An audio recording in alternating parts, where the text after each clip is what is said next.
Good morning, ladies and gentlemen.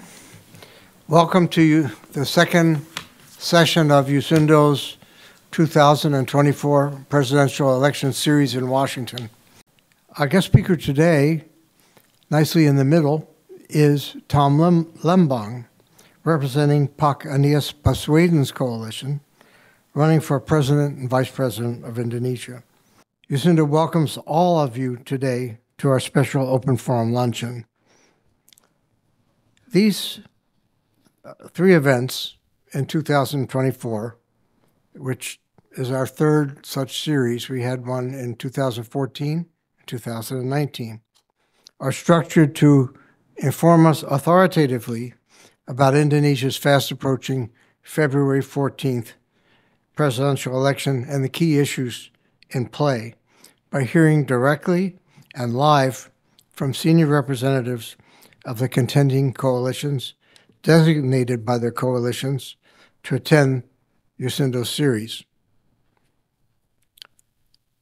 It's based on our successful previous programs and USINDO's recognized neutral role. People come up to me all the time and say, okay, I understand you have to be neutral, but who is USINDO really supporting? And I always say, as I said, USINDO is neutral. And that's what I'm always going to continue to say. Because if we're not neutral, it's impossible for us to do this.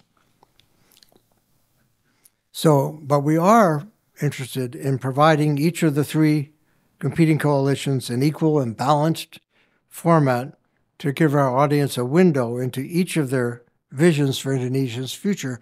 And I might add, not only their own visions, but Pak Tom, I don't mind if you say why your coalition is great and what you see as the areas for improvement in other coalitions, or share as much of your strategy. We don't mind that as long as USINDO is not saying that. You can say whatever you like.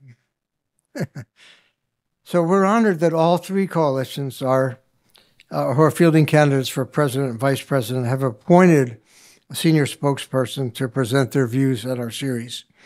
They see this as an opportunity to get their views across to the American audience. That's pretty important because it's not just that we want to hear about them, but they want to make sure that we hear about them. And, they have their own foreign policy. They have their issues with China. They want to diversify and make sure that their friends in the United States understand their position also. So it's an opportunity for them, if I may say, as well as a big opportunity for us. So we're glad they want to do that. So for us, it's a unique opportunity to become directly and authoritative informed from them, not from USINDO, although we do that as well. Now, this election, whose outcome will affect the trajectory of this rapidly rising but still insufficiently understood nation. Only USINDO is in a position to produce this kind of equally balanced series in this political space. Today, we're honored to have as our speaker, as I said, Tom Lembong, senior advisor of the team of former Jakarta Governor Anies-Baswedan and Mohammed Iskandar.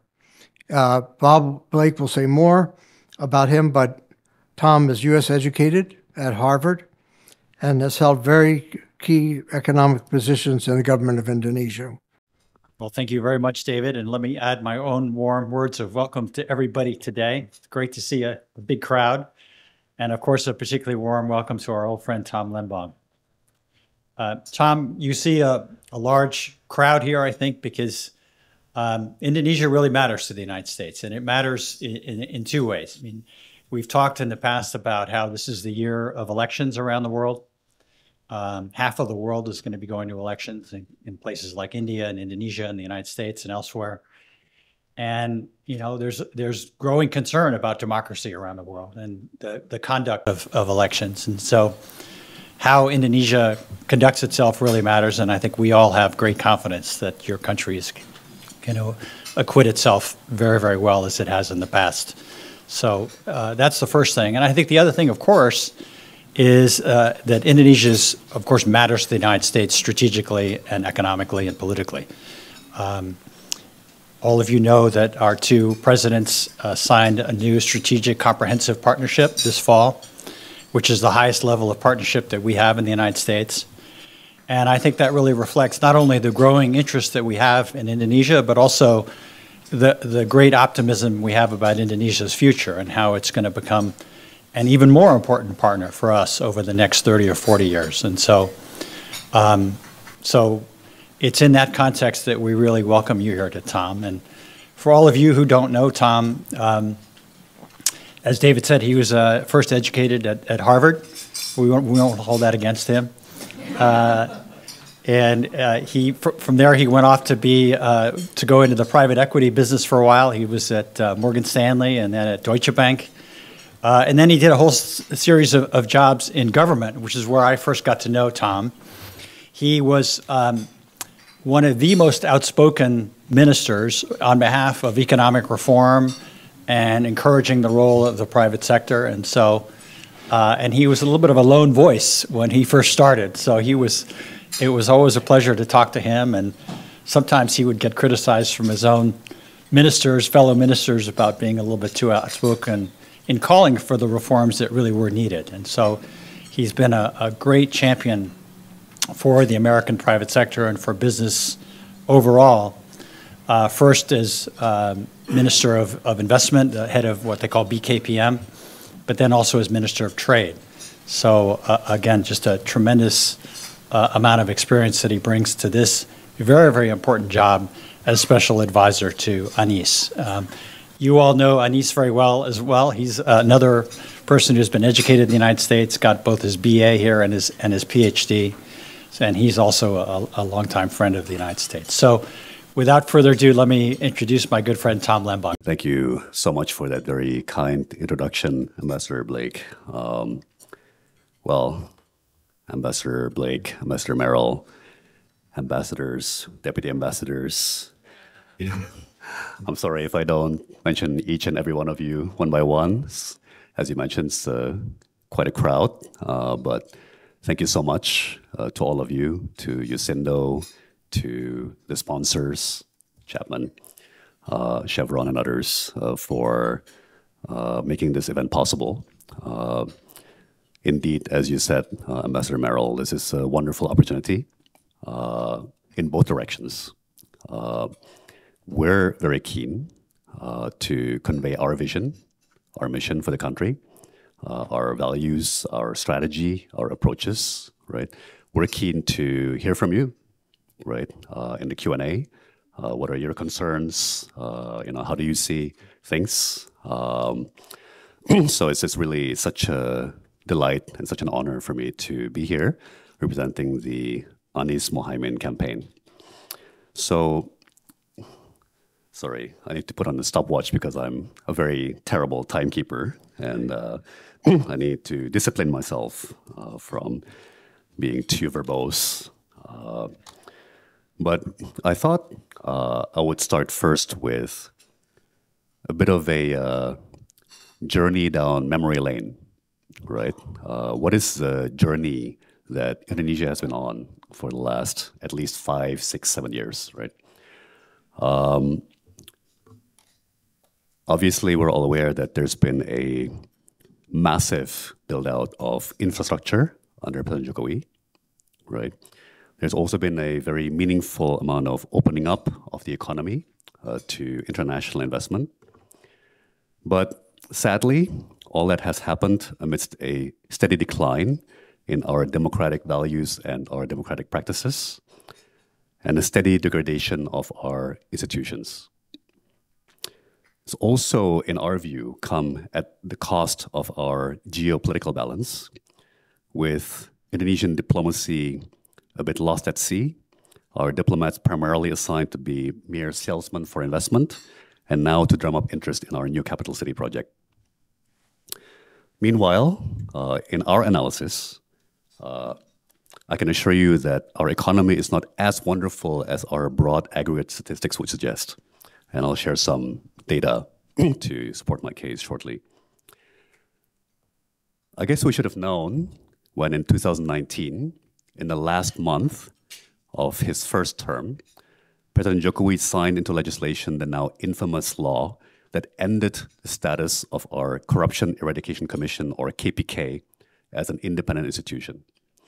The KPK, once the most trusted and the most popular institution in our country, is now just another part of our civil service, reporting to the president and operating under a supervisory board appointed by the president. Since then, the KPK has become heavily politicized.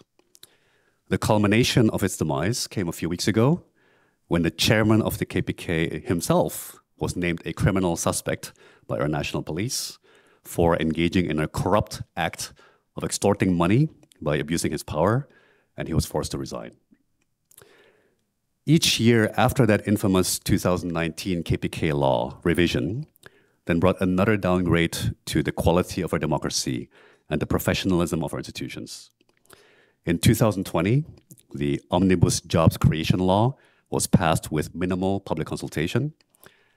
We as investors may celebrate its positive parts, like the abolition of our negative investment list, something that I personally fought for all my years in cabinet and happily celebrated when that passed as part of our Omnibus Job Creation Law.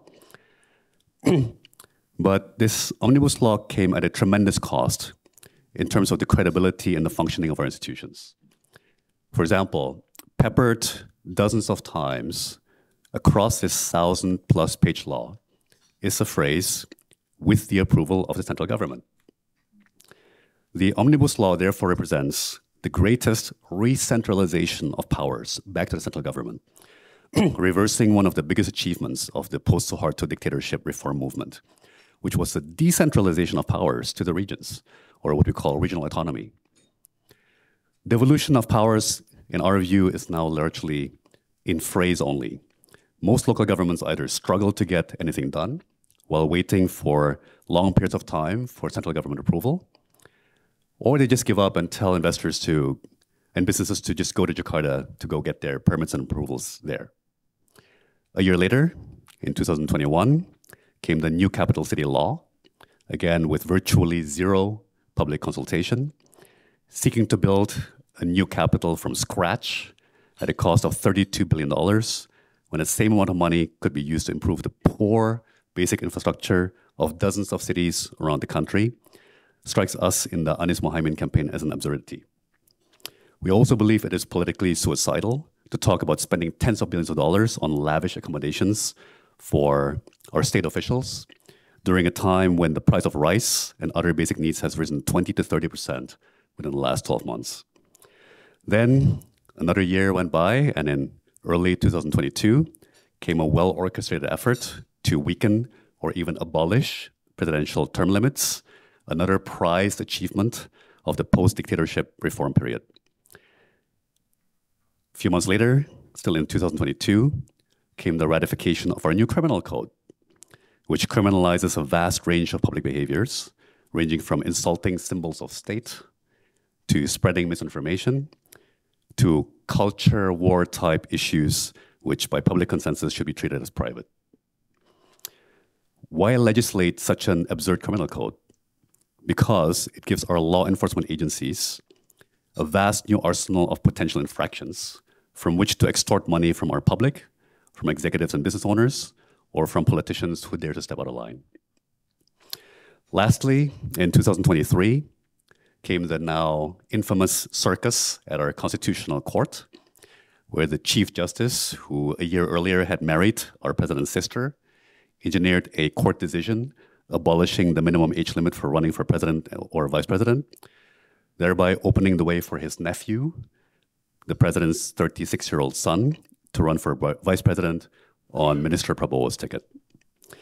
And similar to the fate of the KPK chairman, who was indicted for corruption, that now infamous Chief Justice and presidential brother-in-law was found by the court's ethics panel to have seriously violated the Constitutional Court's Code of Ethics, and was removed from his position. Yet, because of a quirk of our legal system, the Constitutional Court's decision is irrevocable and stands as legal and binding, despite having been promulgated in a clearly unethical way. So as we look back at the last 5 years, we can see a step-by-step erosion of our institutions. I would argue that our whole system is now teetering on the brink of becoming institutions in name only, and becoming instead de facto organizations of patronage and extortion. Well, some people might argue that it's all worth it, if that's what it takes to achieve high economic growth. After all, our government prides itself on the 5% per year GDP growth, which supposedly we've been consistently achieving outside of the pandemic, supposedly among the highest within the G20 economies. And it's here that I would like to offer an alternative view of our economy.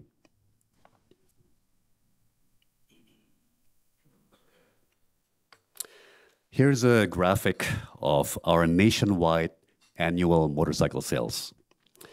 As you can see, they peaked at close to 8 million units per year around 2013 and have been continuously declining ever since. Of course, collapsing during the pandemic, then recovering, but still hovering at only around 5 million units per year last year, a decline of more than 35% over 10 years. Right. Here's a graphic of our annual nationwide car sales.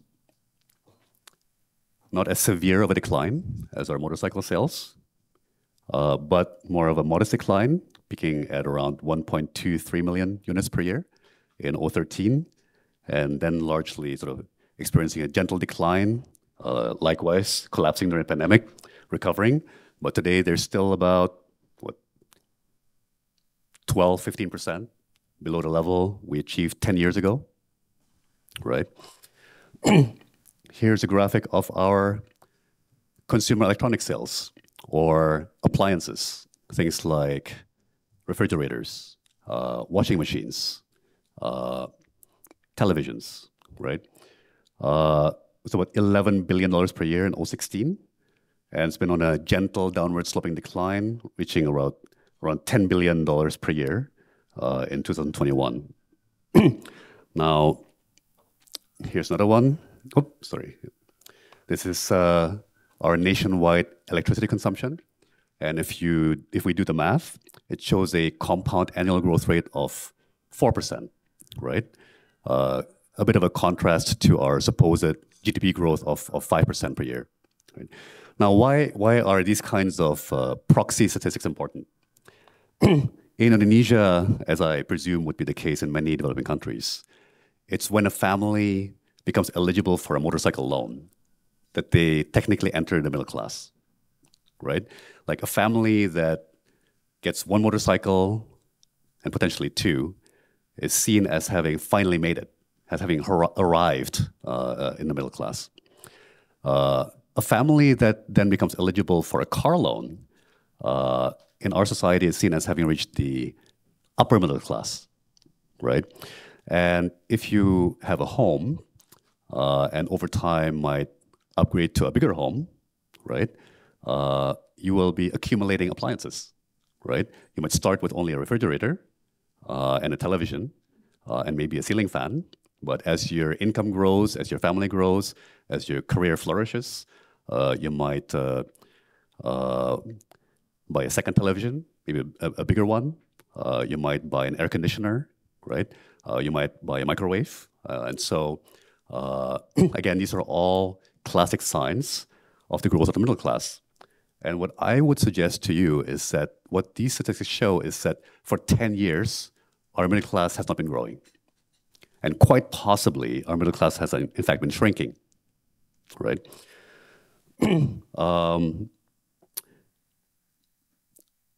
Why is it that our middle class is not growing over the last 10 years? It's because our economic growth, in our analysis, has been driven purely by the upper classes, the top 10 to 20% of our population, maybe even less. And why is this the case? Because the focus of our government's investment promotion has been mostly on capital-intensive sectors, which at best have only a meaningful impact on about 20 to 30% of our population, right? The underlying reality of this economic strategy is that our economy has been largely driven by commodities sectors such as coal mining, palm oil, right? Now proudly nickel, but also popular agricultural commodities such as coffee beans, right? Which I think if you've been to your favorite coffee shop recently, you might have noticed that your cup of joe is meaningfully pricier, right? But things like coconut, seafood, like those are commodities sectors which have done well in our country. But in our estimation, at best 10 to 20% of our population is engaged in those sectors, right? Now, there might be another 10% of the economy that receives what we call positive spillovers, such as tourism industry, lifestyle industries, right? As people get rich on palm oil or coal mining or agricultural commodities from the provinces, they might come to Jakarta more often, seek higher end medical care, put their kids into pricier private schools, do more frequent vacations to Bali, right? So that adds maybe another 10% of our society that sort of receives this positive spillover. But that still leaves 70 to 80% of our society outside the booming sectors of this commodities-driven industries. Meantime, labor-intensive industries such as footwear factories, garment industries, furniture factories have been badly neglected. One of my favorite things is to point out to conferences or speaking engagements that just one American sportswear brand employs more than 600,000 Indonesian factory workers through 11 manufacturing partners in Indonesia. Yet both the principal, the brand owner, as well as their contract manufacturers have complained to me that our government has absolutely zero interest in their important industry, consigning it to the bin of so-called sunset industries, right? Like, if you parse the rhetoric, you parse the public comments of our leaders, our ministers, I mean, they are completely focused on nickel mining, nickel smelting, lithium-ion battery industry, EV industry, right? And they have absolutely no interest in what they call sunset industries, such as furniture factories, appliance factories, like electronics, garments, and footwear. And yet that's where the jobs are, right? They have minimal interest in the services sector, which today accounts for about 52% of our GDP. But as most of us know, most countries that move to rich country status do so on the back of urbanization and service industries, right? Here in the US, service industries probably account for close to 90% of GDP, right? And service industries are famously labor intensive. Again, that's where the jobs are. That's where the income growth would come from. Now, where that leaves us is that there simply is no purchasing power. In the broad swath of our economy, which are the upper middle class, the middle class, and the lower middle class, not to mention the lower income classes, who together comprise 60 to 70%, maybe even 80% of our society. Our economic strategy of the last 10 years has therefore failed our public, and is leading to weaker and weaker underlying growth momentum, and it's time for a fundamental change.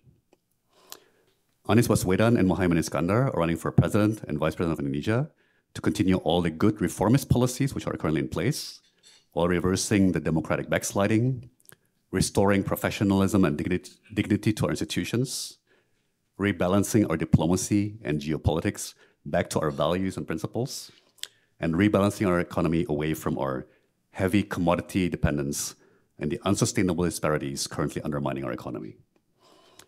How would we seek to do that? For one, Governor Anies has already publicly stated that we will revise that infamous and unfortunate 2019 law on the KPK.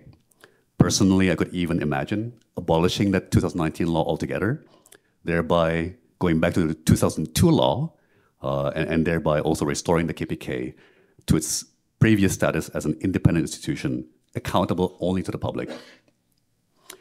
We would restore professionalism and dignity to our institutions by returning to the practice of appointing high officials on the basis of competence and merit, including technocratic ministers to key positions within the cabinet and beyond. And broadly speaking, Anies and Muhaimin would make a strong push to move what we currently consider our policy orientation away from the famously transactional approach of our current government, focused only on narrow business interests like the nickel mining and smelting sectors, to a much more values-based policy, or maybe among think tanks or practitioners, we call it principles-based policy, that upholds the values and norms that our people hold dear. What are those values? Well, among others, a strong sense of fairness. I personally prefer that term to the overused term of justice. The primacy of human life, also known as humanism or humanitarianism, and our stewardship over nature, the notion that God created nature and that we have a moral obligation to protect and live in harmony with all of God's creatures. Governor Anies has a strong track record over 5 years governing in Jakarta. During that time, he doubled public transport coverage in Jakarta within 5 years, from previously reaching only 40% of the city to reaching around 90% of the city today, mostly by aggressively expanding our famous busway system of dedicated lane buses, also known as bus rapid transit, and by integrating it with other modes of transport, such as our shiny new subway system. As a result, household spending on transportation and mobility, which previously consumed a shocking 30% of the average household budget in Jakarta, today only consumes about 18% of the average household budget in Jakarta.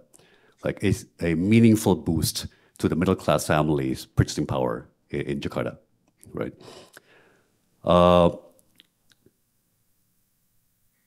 Muhaimin Iskandar's PKB party has held the labor ministry and the villages ministry for a couple of decades. Personally, I fondly recall PKB ministers, labor minister Hanif Dakiri and villages minister Eko Sanjoyo, as among the most professional ministers in the cabinet. And I proudly consider them to have belonged to the reformist, progressive, and internationalist faction of the cabinet that I also consider myself to belong to. And beyond the admirable career track records of Governor Anies and Party Chairman Muhaimin, we believe that their ostensible sincerity and good-heartedness is resonating with the voters. What are the implications for the US and for the world? First, we strongly, sincerely believe that not only are we a democracy, we believe that our people, our society, want us to remain a democracy. We may be temporarily charmed by dictatorial types such as General Prabowo, but whether in time for this election or in the years to come, we will realize how crucial it is to elect leaders who are genuinely, sincerely committed to shoring up and strengthening our democratic values and practices, such as freedom of expression and social justice. As the saying goes, we don't really appreciate something until it's gone. That infamous criminal code goes into effect another 2 years from now. Depending on the outcome of this year's election, it is then that we will feel the full consequences of the downward slide we've been on for the last few years. We respect other countries that have adopted different forms of governance, including single-party rule and even authoritarian government.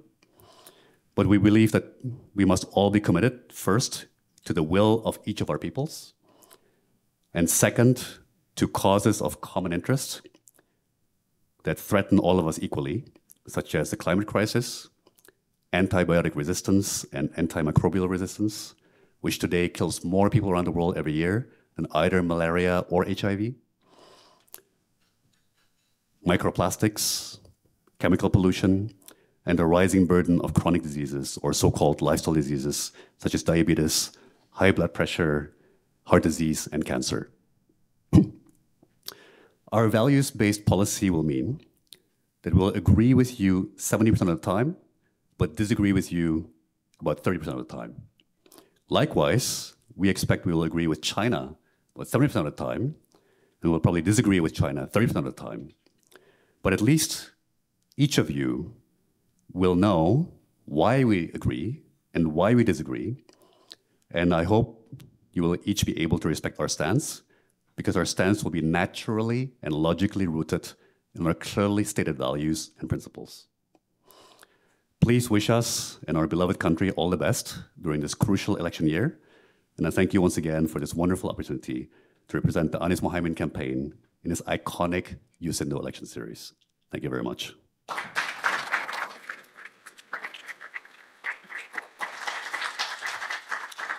And as the program says, I'm happy to take any and all questions. So, Tom, thank you very much. I have the chair closest to the microphone, so I'll take that prerogative to ask you the first question. So you gave a very compelling argument for Governor Anies and some of the concerns you see with what's happening to democracy, what's happening to the economy, what's happening to the environment, et cetera. So this is a bit of a tough question, but why, if you have such a compelling campaign message, are you guys in third place so far? And is the governor getting his message across, or what is happening there? And then secondly, you've talked a number of times about environment. You know, the climate change is going to whack us all is coming, the train is coming. And I'm just wondering if Governor Anies has some particular ideas of how he'd like to mitigate the damage that might happen to Indonesia. Thank you very much, and good luck to you. thank you, Murray. Well, first, happy to report that many, and certainly a rising number of polls and surveys now put us in second place. And supposedly we've overtaken Governor Ganjar, right? I can lift the curtain a little bit now on our campaign strategy. As I've shared with some of you privately, actually staying in third place was always a deliberate decision, right? So first, many of us are veterans of the Jokowi campaigns, and we learned from President Jokowi's experience in 2013, where he suffered a phenomenon that we like to call peaking too soon. And that's exactly what happened to Governor Ganjar, right? So basically, the Ganjar acolytes kind of pumped up his popularity to stratospheric heights, 2 years ago. And we knew that that's extremely difficult to maintain for long periods of time. Right? At some point, people just get bored. And that's exactly what's happened, right? Like, as other candidates enter the fray and expend resources, like his ratings and electability have gone steadily down, right? And then, of course, came the devastating decision or development of the president's son, becoming Minister Prabowo's VP running mate. And then a whole bunch of, ruling party voters moved with the president to the Prabowo-Gibran ticket, right? But we always knew that it's dangerous to be the leading candidate too soon, right? For various reasons, including the fact that, it's just very difficult to keep that up for long periods of time. Ours is definitely an underdog strategy, right? I like to describe it as the turtle and the hare, right? We may have started from last place. We might be going slowly, but we believe we're going steadily, we're going systematically, and we're avoiding blunders, right? On climate change, it's an issue that Governor Anies and I are extremely passionate about. We might even say slightly panicked about, because as I shared with some around our table, Jakarta hit a record 40 degrees Celsius this past summer, right? It was a talk of town. Around the same time, I think Bangkok and Hanoi hit 45 Celsius, right? So the climate crisis is very much upon us. I know that Governor Anies is a big believer in underwriting risks for development of renewable energy that are excessive for the private sector, right? For example, in geothermal exploration, we understand that you have a success ratio of maybe 1 in 50 or 1 in 100 in terms of like the number of wells you have to drill before you finally hit, economically feasible geothermal resources, right?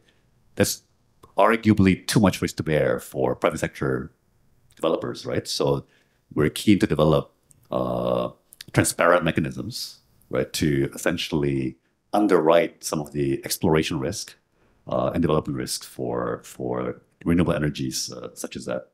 So happy to talk more about sort of energy transition ideas or energy efficiency ideas, but that sort of gives you maybe a picture for how we see things.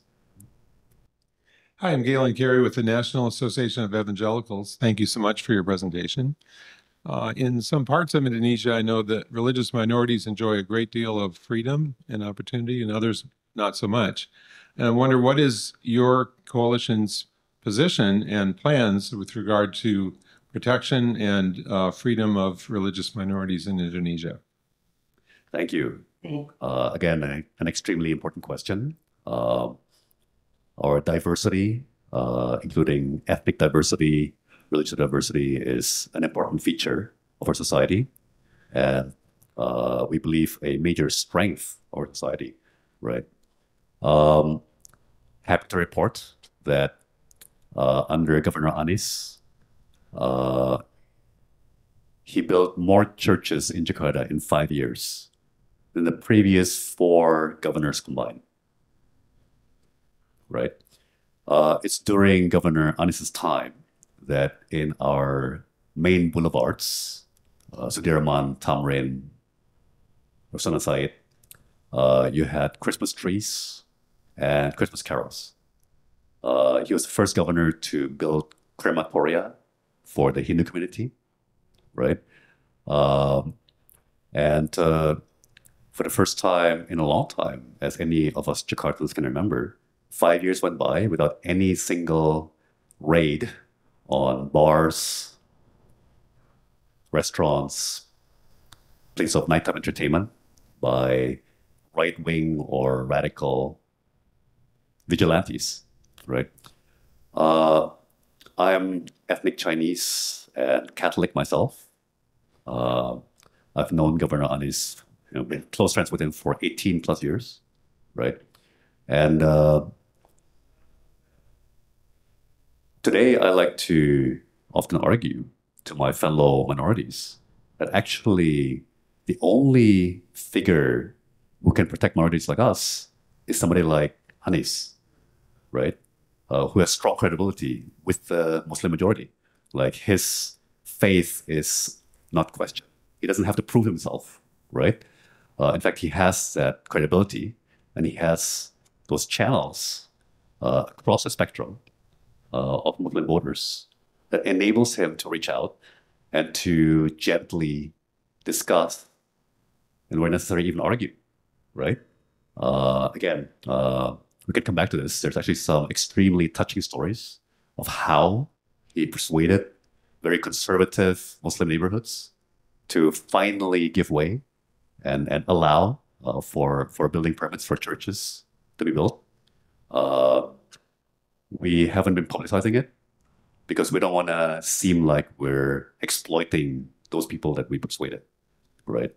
Like, we want these news to come out organically from those communities, right? Because the history is that once those churches are built, usually they become quite popular in their neighborhoods. Our Protestant and Catholic communities are actually extremely good at outreach to the neighboring mosque, at outreach to the surrounding Muslim community, and vice versa. Those outreach are generally heartily reciprocated by the mosques, right? Like, they come over for Christmas.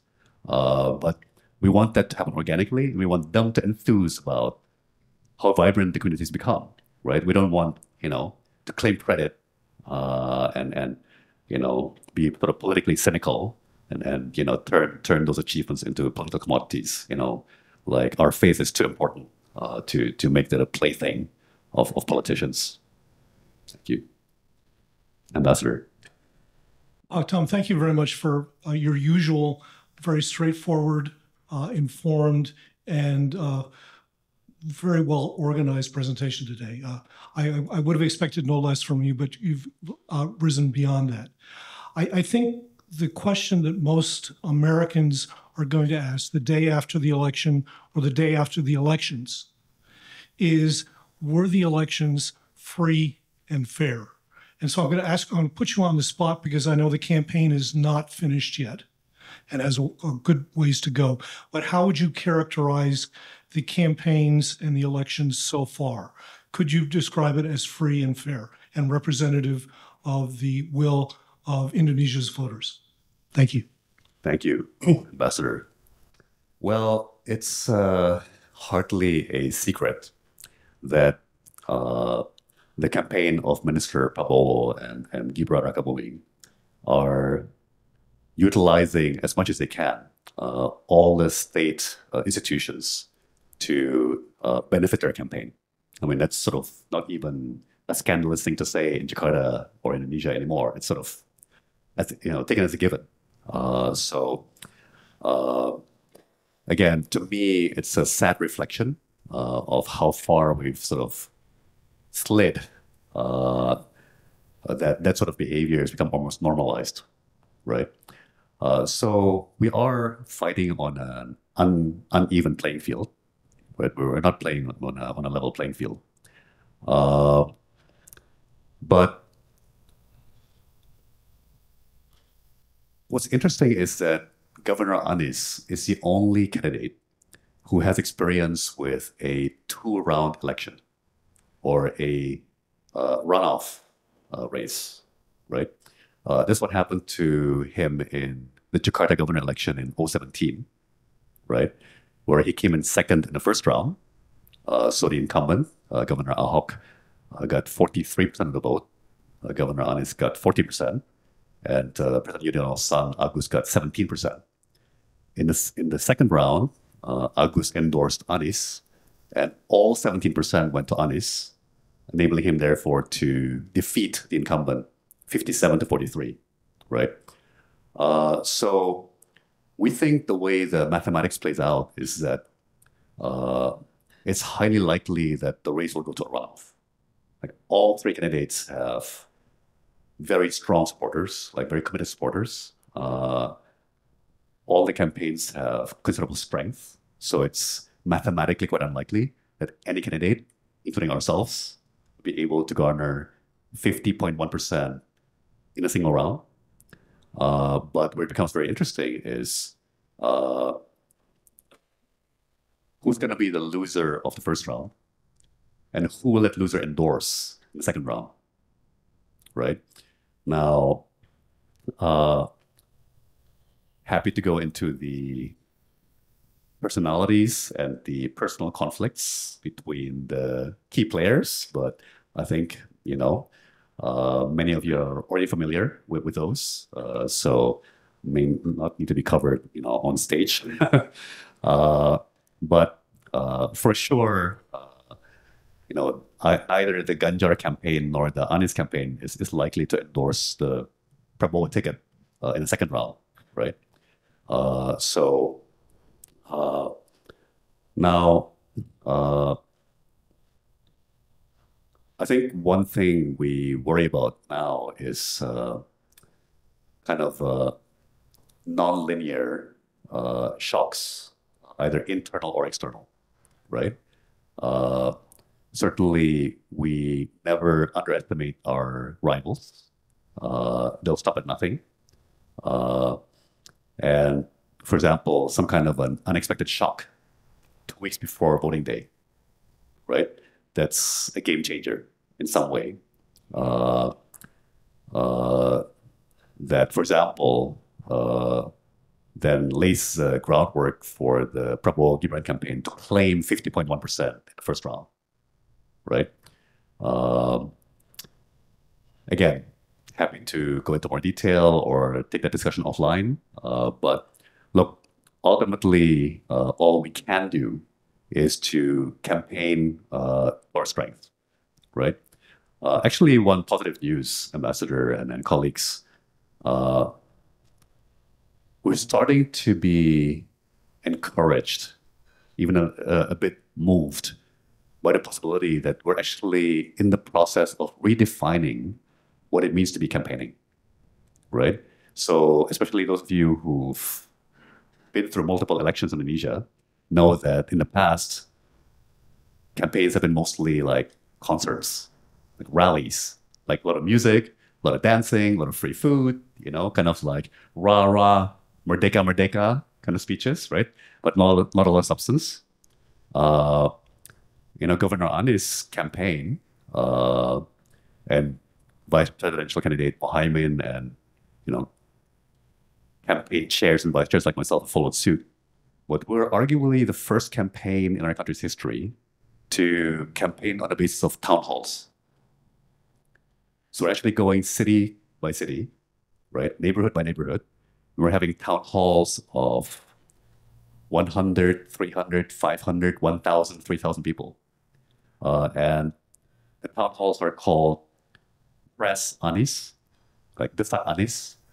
Slepet Imin, slepet is to whip somebody with a towel, but in our madrasas, we wear these cloth, and so the boarding school, the boarding house students like to whip each other with this cloth, right? So it's like whip Muhaimin, and then because we use a soccer analogy, our national campaign is has captain and co-captains and coaches and head coaches. Right? So I'm co-captain number 2, and we have our own town hall event called the national team's locker room, right?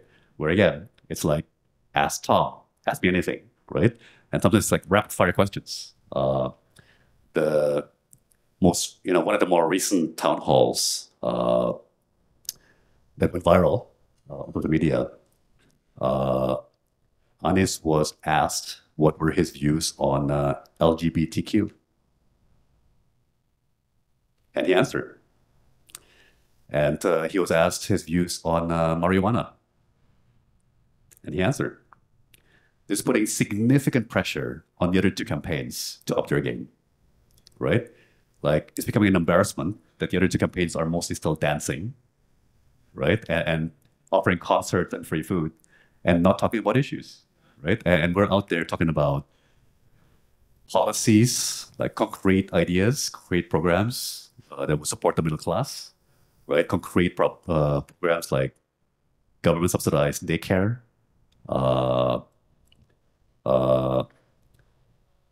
an economic strategy that would focus or shift our focus from capital-intensive industries to labor-intensive industries, right?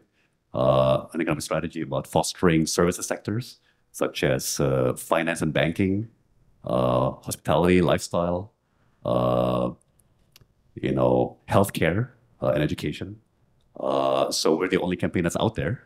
And the data indicates that the voters are responding enthusiastically.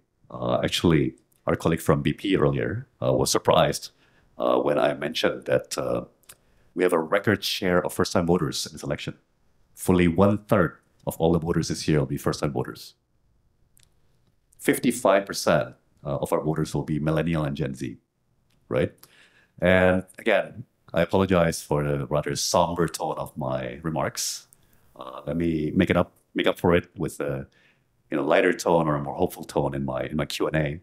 But I actually call this young generation, millennials and Gen Z, the most well-informed, like the most well-educated, and the most idealistic generation in history. Like we call them digital natives. Like they've grown up on YouTube, on Instagram, on Netflix, right? Since an early age. And they've been imbibing, they've been consuming, frankly, mostly English language content, right? Increasingly now we have a thriving local content industry, like content creators, like influencers and podcasts and so on. But I think they're the most well-informed, they're the most policy engaged, and the most like climate concerned, like Palestine concerned, like human rights concerned, like you know, social justice concerned generation I've ever seen. And again, I think we're merely responding to what we see as market. Like we're merely reflecting what we believe is the feedback from the field in terms of what our voters want to see. I think our voters want to see ideas. They want to see concrete examples of policies that will benefit them, that will solve bread and butter issues that they face day to day and week to week. So we think that's a positive progress for our democracy, that we're moving in that direction of in terms of like campaigning and running for office. Much more oriented towards substance, ideas, policy. Thank you, Pak Tom. My name is Susie Hayworth. I'm with UC Davis Association in Indonesia in Washington, D.C. I'm so glad that you touched on it at the end of your tail of your thing about education. So I would like to ask if Pak Anies' policy in terms of education, growing up in Indonesia, access for education was it was good, but I think it could be better. What is Pak Anies' view on access education? I'm particularly interested on the women and education across island, especially on the remote islands, as well as economically disadvantaged. I think that's really is important for, in a way, being a stronger Indonesia that way. That's my first question. My second question is, I know Pak Anies was really big in education, and I also like to do collaborations. When our kids really here in Washington, D.C. in the school, then Pak Anies was the Minister of Education, do a lot of collaboration with the DCPS, and later on also with state university like UC Davis. Do you think if Pak Anies elected, will be continuing the collaborations on the universities, student exchange, particularly also research as well? So thank you very much. Thank you, Ms. Hayworth. So actually, one of my biggest disappointments of the last 10 years is that we had previously discussed with President Jokowi an overarching policy strategy where we would focus on what we call hardware in the first term, then shift to what we call software in the second term, right? And hardware would include highways, airports, seaports, power plants, factories, all the things that the president is famous for, right? Where software would include things like healthcare, education, and institutions, right? But sadly, that didn't happen. Instead, in fact, we doubled down on hardware in the second term, and we continue to neglect the software, including healthcare and education, but especially institutions, as I mentioned in my remarks, right? Now, in our view, that makes it all the more imperative that we execute that pivot straight away, like upon taking office. Like we believe that actually the biggest challenges we face now are in health and education, right? Those are now, in our view, major drags on the economy. Like those are the things that are actually causing a lot of people who have rich middle class to fall back into lower income class, right? So they're only a single medical disaster away from, family bankruptcy, for example. Now,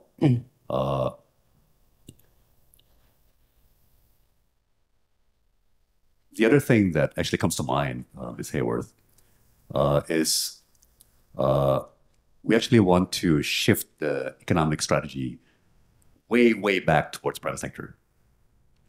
So basically, in our view, over the last 5-7 years, our government's become more and more enamored with having our state-owned enterprises, right? And having everything be done by the state and the government. And actually, in many respects, the private sector has been sort of pushed aside. right? Now, why do I mention this now, right? Because in my view, actually, the shortages and quality problems we have in healthcare and education are among the biggest business opportunities in our country today. I was actually startled to see the financial accounts or financial report of Siloam Hospitals, a publicly listed hospital company. They are massively profitable now, right?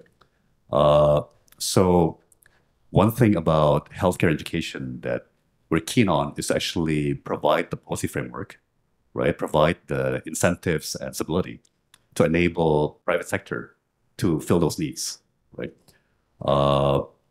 Actually, embarrassingly, I only realized recently, we're home to two of the largest, in fact, the two largest Muslim community organizations in the world, right? Muhammadiyah and Nahdlatul Ulama, or NU. And Muhammadiyah actually runs a network of very successful schools and universities. And many of them are quite renowned. Like the Al-Azhar schools are among the most prestigious. And actually just belatedly realized that those are categorized as private sector schools. They use 0 rupiah from state budget. They're fully funded by tuition fees paid by parents. They're funded by research, research revenues or other revenues normally associated with private sector schools and universities. So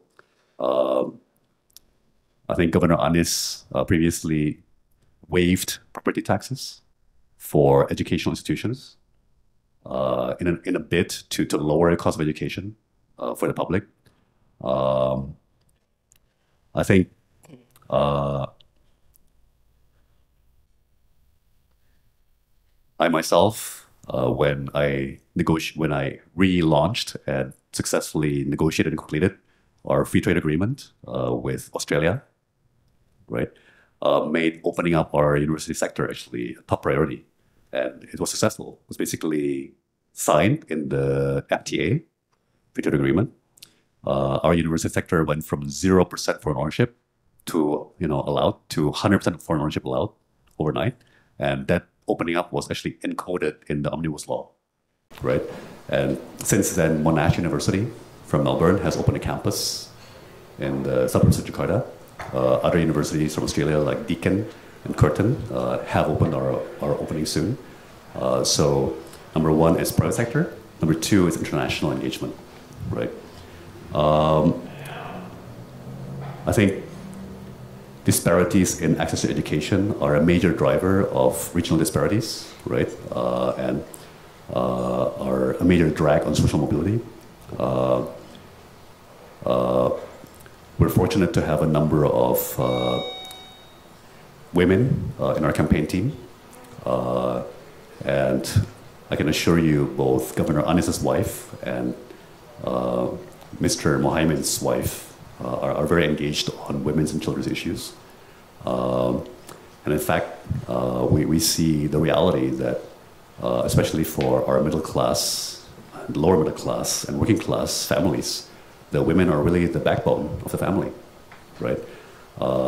At a town hall event in Surabaya a few days ago, we picked as our theme the so-called sandwich generation, right? So people who are sandwiched between taking care of their parents, the previous generation, and having to take care of their younger siblings or children. And overwhelmingly, the burden falls on the women in the family. It's actually astonishing. So at that event, I got all the ladies, especially all excited when I asked my fellow team vice chair, a lady who's a lawmaker from East Java, why do we have daycare? Like, why we have no daycare? Why we have no system of government subsidized daycare, right? And it sort of became a big meme on Instagram and TikTok. Wow, finally, one of the campaigns is addressing this pain point for working mothers everywhere, right? So hopefully that gives you a flavor for how we see education, access to education, and the role of women in families and the economy, frankly. Actually, it took me the better part of 2 years to fully understand Governor Anies's philosophy. For 2 years, and beyond, actually, he's been saying, right? But I've been contemplating his argument that as a leader, especially of a nation or a city, you have to be a leader for all. Like, you shouldn't demonize or exclude any group, no matter how uncomfortable their ideology or their position, right? Only recently I realized, for example, I think I'd rather have people say things out loud rather than on the dark web or underground. I'd rather have people be out and about, whether they're right-wing, left-wing, ultra-capitalist, ultra-anti-capitalist, whatever it is. I'd rather have it all out in the open. I'd rather have it all in the public discourse.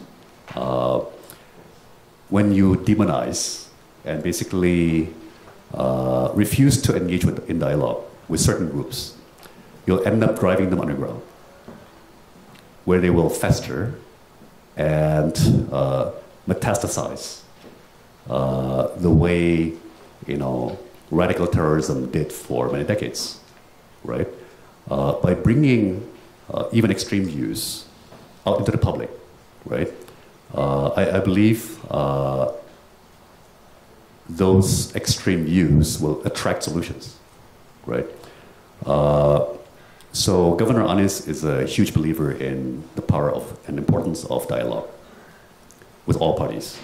Actually, Ms. Hayworth, you correctly referenced his strong propensity towards collaboration. It's actually a key theme of his, to the point where he chose as Jakarta's slogan, Jakarta, City of Collaboration, right? Now, one of my favorite stories actually is like this. I think it was a TED talk, like TED podcast, by a female environmental activist. And she was recounting the story of how she was going into a meeting with a much reviled executive of an oil and gas company. My apologies to sponsors here who are in that industry. And, that executive was a man. And they both came to the boardroom for the meeting. And the man opened up his laptop. And the screensaver on his laptop was his children, one or more of whom were handicapped, differently able. And this female environmental activist suddenly said, "Oh, you have disabled children or differently able children, right?" And it struck a chord because she too had differently able children. So suddenly these two sworn enemies found something they had in common and started bonding over what it was like to be parenting special needs children. So when you bring people together, even of extreme opposing views, and facilitate a kind of dialogue, it's almost guaranteed that that will improve mutual understanding, right? And eventually moderate extreme views. And I've seen it time and again. Even I personally acknowledge that I get provoked. Some of the hardline people will make provocative statements, and it raises my blood pressure, right? It's only recently I've learned to take it in stride, right? To see people of extreme views as fellow human beings, and to try to visualize myself in a meeting with them. What we talk about, right? I think let's start by talking about our families. Let's start talking about our mothers, right? Let's start talking about our siblings. Let's start talking about our upbringing. What were our childhoods like, right? I believe that's the only real way to bridge differences and to bring people together, right? Our current government's approach of continually, screaming that we minorities have rights under the Constitution, I don't think is the right approach to solving these disparities, right? We've cultivated this culture where we keep screaming about our rights, but rarely talk about our responsibilities. I mean, the numerical fact is that we ethnic Chinese disproportionately dominate the upper classes and the business elites, right? So why don't we talk about paying more taxes? Why don't we talk about doing more, right, to foster the middle class? Why don't we talk about, what we should be doing more? Like, why are we only talking about our rights under the Constitution as minorities to be protected? Why do we live in exclusive compounds protected, by sometimes 7-meter tall walls, right? Why aren't we out there, and we go into our chauffeured cars, exit our compounds or apartment towers, go to the office, go into our office. After that, go back into our chauffeured cars, go into pricey high-end malls, right? From the malls, go back to our apartments or compounds. And that's, for example, why Governor Anies was such a big believer in public transport, what he called third spaces, right? Because those third spaces is where people mingle, right? Of all beliefs, of all races, of all religions, right? Of all income levels. Like if I take the subway, there's no first class, business class, economy class, right? We're all sitting in the same queue. Like we're all, sitting on the same seats and taking the same trains. He renovated or built 40 parks around the city where families from all income levels, families of all religions, families of all persuasions come and play in the evenings, after sunset or on weekends. That's an example of where you have to fix market failure, right? Because naturally, if you leave it to the private sector, they will do what's called market segmentation, right? They'll have a high-end mall, they'll have a medium-end mall, they'll have a low-end mall. And those income levels will never meet because they are sorted into different market segments, right? So again, I hope this is a good insight, right? At a minimum, I want to plant the seeds in your mind of a different approach to these long simmering issues. Thank you.